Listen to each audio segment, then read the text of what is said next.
Siemanko! Dzisiaj chciałbym Wam pokazać materiał, który jest kilkakrotnie grubszy od popularnego Skyu, dużo bardziej sztywny i z wyglądu przypomina skórę. Jest naprawdę rewelacyjny, jeśli chodzi o wykonywanie prototypów typowo pod wyroby skórzane, jak i już gotowe rzeczy. Dla porównania przygotowałem skórę garbowaną roślinnie, licową, barwioną na czarno. Może będzie tutaj widać, jak wygląda lico. Tak wygląda mizdra. No a teraz ten materiał, o którym Wam wspomniałem, wygląda tak. A tak od spodu. Ten spód jest taki bardzo przyjemny, jakby materiałowy, ale z takimi krótkimi włoskami, jakby imitacja mizdry. No i czym to się różni od takiego zwykłego Skyu? Na przykład takiego. Głównie się różni tym, że ma to 2 mm grubości i naprawdę jest bardzo sztywne, zwykły Sky. I dla porównania ta tkanina. Występuje to pod nazwą EcoScura Vinyl 2 mm. Pod taką nazwą ja to wyszukuję i też kupuję.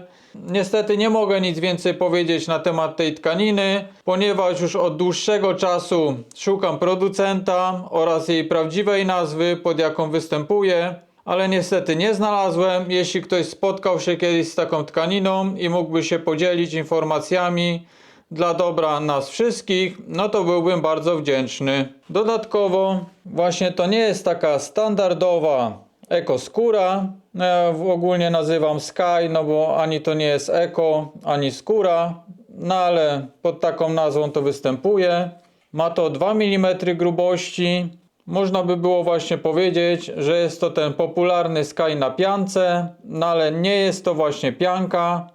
Jest to dość twarde, dzięki temu jest sztywne. Dla porównania od góry mam skórę garbowaną roślinnie licową, a od dołu mam właśnie tą EcoScurę. Grubościowo jest identyczna, wizualnie też jest bardzo podobna. Miałem sytuację, gdzie klienci mieli do mnie pretensje, że się pomyliłem i wykonałem dany wyrób właśnie ze skóry, a miał być ze Skyu. Więc musiałem dosyłać próbki w ramach dowodu, że jednak otrzymali to, co zamówili.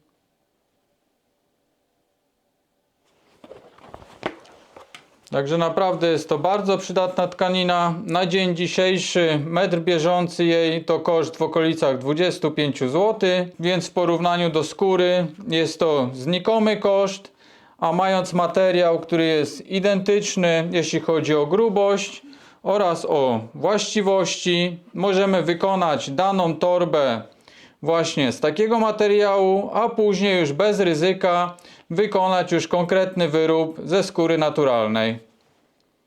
Bardzo przyjemnie to się tnie nożyczkami, nożem do cięcia, czymkolwiek potrzeba,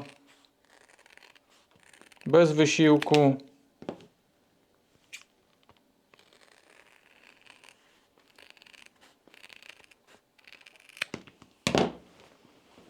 Otrzymujemy ładną, równą krawędź. Pisaki do skóry także się na nie sprawdzają.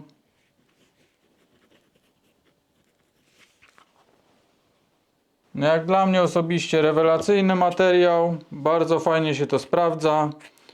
Możemy uniknąć drogich strat przy wykonywaniu wyrobów ze skóry albo przygotowywaniu jakichś swoich pierwszych wzorów. Za chwilkę jeszcze przeszyję to na maszynie, ponieważ bardzo fajnie to się szyje.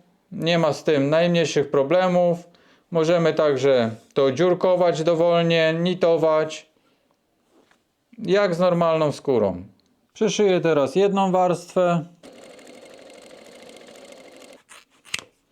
Teraz przeszyję dwie i na końcu przeszyję 3 warstwy.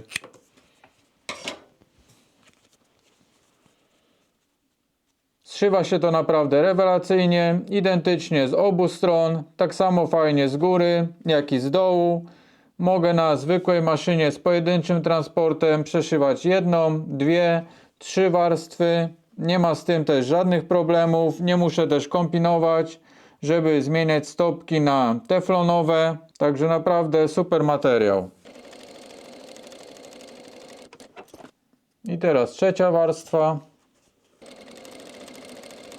Tutaj tylko pojawia się ten wspomniany wcześniej przeze mnie problem skracania ściegu. Mamy dużo grubszy materiał, więcej warstw, więc jeśli mamy jeszcze możliwość, to wydłużamy ścieg na maksa i przeszywamy.